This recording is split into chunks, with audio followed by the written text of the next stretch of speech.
दरम्यान अमरावतीमध्ये 5 महिन्यात जवळपास 83 शेतकऱ्यांनी आपलं आयुष्य संपवलेलं आहे। मे महिन्यामध्ये 25 शेतकऱ्यांच्या आत्महत्या झाल्याची धक्कादायक बाब उघडकीस आली आहे। अमरावती जिल्ह्यामध्ये मागच्या मे महिन्यामध्ये तब्बल 25 शेतकऱ्यांनी आत्महत्या केल्या।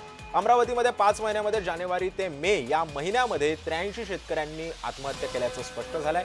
त्यामुळे आता पुन्हा एकदा शेतकऱ्यांच्या आत्महत्येमुळे आता चिंता वाढली आहे। यावर्षी एप्रिल ते मे महिन्यामध्ये अवकाळी आणि मान्सूनपूर्व पावसानं उन्हाळी पिकांना मोठा फटका बसला होता। यामुळे 16,000 हेक्टरच्या वर अमरावती जिल्ह्यामध्ये शेती पिकांचं मोठं नुकसान झालं। त्यामुळे शेतकरी आत्महत्या प्रमाणामध्ये वाढ झाल्याचं देखील बोललं जातंय। त्यामुळे दर 30 तासामध्ये एक शेतकरी आत्महत्या करतोय अशी धक्कादायक परिस्थिती सध्या महाराष्ट्रामध्ये उद्भवली आहे।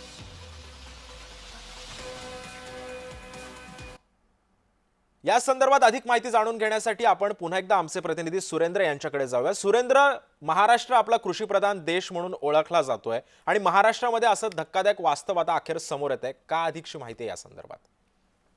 नक्कीच जर बघितलं तर अमरावती जिल्ह्यात शेतकरी आत्महत्यानं कहर केला। अमरावती जिल्ह्यात नव्हे तर विदर्भात मोठ्या प्रमाणात शेतकरी आत्महत्या करत असतात। मात्र या वेळी जर सरकारी आकडा जर बघितला तर 5 महिन्यामध्ये तब्बल 83 शेतकऱ्यांनी आत्महत्या या अमरावती जिल्ह्यात नुकत्याच केल्या आहेत आणि त्यापैकी 25 शेतकरी जर बघितलं तर त्यांनी केवळ मे महिन्यामध्ये शेतकरी आत्महत्या झाले। एकंदरीत नापिकी कर्जबाजारीपणाला कंटाळून ह्या शेतकऱ्यांची आत्महत्या झाल्या आहे। अशाच या उपोषण या आत्महत्याच्या पार्श्वभूमीवर आता अन्नत्याग आंदोलन देखील बच्चू कडूंचं सुरू आहे। सरकार नेमकं त्याला काय प्रतिसाद देतं हे बघणं गरजेचं आहे।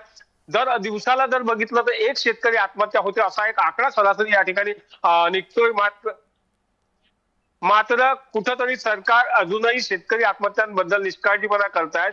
शेतकऱ्यांना पाहिजे त्या प्रमाणात मदत या ठिकाणी दिली जात नाही।